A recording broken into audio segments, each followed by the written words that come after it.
নমস্কার বন্ধুরা, আমি সমর সরকার। আপনাদের সবাইকে আমার লার্নিং চ্যানেল থেকে স্বাগত জানাই। বেসিক্যালি আজকে আমাদের ডিসকাশন হচ্ছে আগামীকাল মার্কেটটা কেমন থাকতে পারে। তার সাথে সাথে এই তিন দিনের ছুটিতে মার্কেটের মধ্যে কিছু নিউজ আছে এবং আগামীকাল কোন নিউজটা মার্কেটের মধ্যে ইম্প্যাক্ট করতে পারে সেই বিষয় নিয়ে আপনাদের সামনে ডিসকাশন করতে চলেছে। তো যারা যারা চান আমার টেলিগ্রাম চ্যানেলে যুক্ত হতে, তারা ভিডিও ডিসক্রিপশন বক্স থেকে টেলিগ্রাম চ্যানেলে যুক্ত হয়ে যাবে এবং ফেসবুক পেজ ফলো করতে ভুলবেন না, কারণ ফেসবুক পেজে আমি ডেলি মার্কেট সম্পর্কে বাংলা ভাষায় ব্লগ লিখে দিই এবং আমার কি ভিউ সে ভিউ নিয়েও আমি আলোচনা করি। তো বেসিক্যালি আমাদের বর্তমান সময়ে যে নিউজটা আগামীকাল ইম্প্যাক্ট করতে পারে সেটা হচ্ছে আমাদের ভারতবর্ষের S&P রেটিং আপগ্রেড হয়েছে।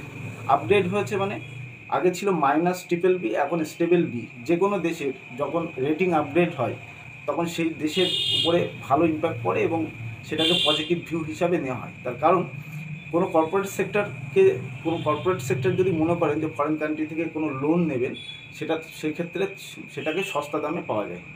তো যাই হোক, এটা মার্কেটের মধ্যে পজিটিভ নিউজ এবং আগামীকাল এর ইম্প্যাক্ট মার্কেটে সরাসরি পড়তে পারে, সেটা মাথায় রাখবো।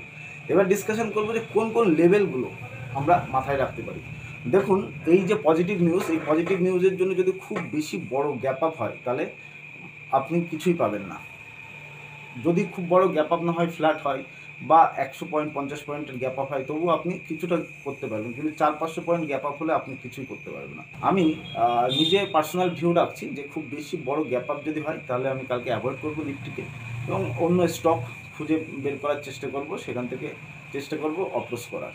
যদি খুব বড় গ্যাপ আপ বা গ্যাপ ডাউন না হয়, গ্যাপ আপ যদি না হয়, তাহলে আপনি যে প্রিভিয়াস ডে যে দিনগুলো দেখেছেন যে 24,540 আর উপরে দেখলেন যে 24,620, যে লেভেলটা আমি আপনাদের গত দিন থেকেও শেয়ার করেছিলাম, যে লেভেলটা আমি বলেছিলাম যে 24,600-র উপরে যতক্ষণ থাকবে ততক্ষণ আমি বুলিশ ভিউ রাখবো।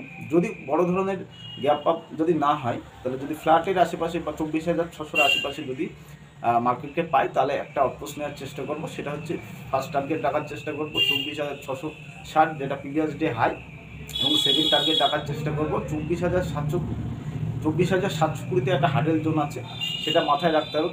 তার কারণ প্রিভিয়াস কিছু দিনে আপনি যদি চার্ট অ্যানালাইজ করেন তাহলে আপনি দেখবেন 24,720 বারংবার মার্কেট কিন্তু একটা রেজিস্ট্যান্স দিয়েছে।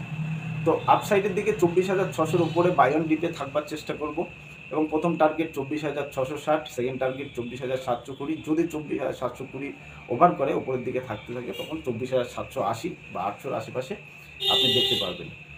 যদি ডাউন সাইডে প্ল্যান কখন করব, ডাউন সাইডে প্ল্যান করব 24,600-র যে সাপোর্টটা, সেটা যদি ভেঙে নিচের দিকে আসে তাহলে প্রথম টার্গেট রাখবো 15 মিনিট সাস্টেন করতে হবে 24,600-র নিচে। তাহলে 15 মিনিট যদি সাস্টেন করে তাহলে প্রথম টার্গেট রাখবো প্রিভিয়াস ডে লো, অর্থাৎ 24,540-এর আশেপাশে। সেকেন্ড টার্গেট রাখবো 24,480 এবং থার্ড টার্গেট রাখবো, ফাইনাল টার্গেট রাখবো 24,350। ঠিক আছে, যেটা প্রিভিয়াস বেশ কিছুদিন ধরে সাপোর্ট নিয়েছে বা 24,350-এর সাপোর্টটা নিয়েই মার্কেট উপরের দিকে বাউন্স করেছে। সুতরাং সেখানেও একটা ক্রুশিয়াল লেভেল মাথায় রাখতে হবে। তো আশা করি কালকের লাইভ মার্কেটে দেখা যাক, যদি খুব বড় ধরনের গ্যাপ আপ বা গ্যাপ ডাউন না হয় তাহলে আমাদের এই লেভেলগুলো আশা করা যায় যে লেভেলগুলো কাজ করতে পারবে। যে কোনো বিষয়ে কোনো লেভেল কিন্তু 100% সঠিক হয় না।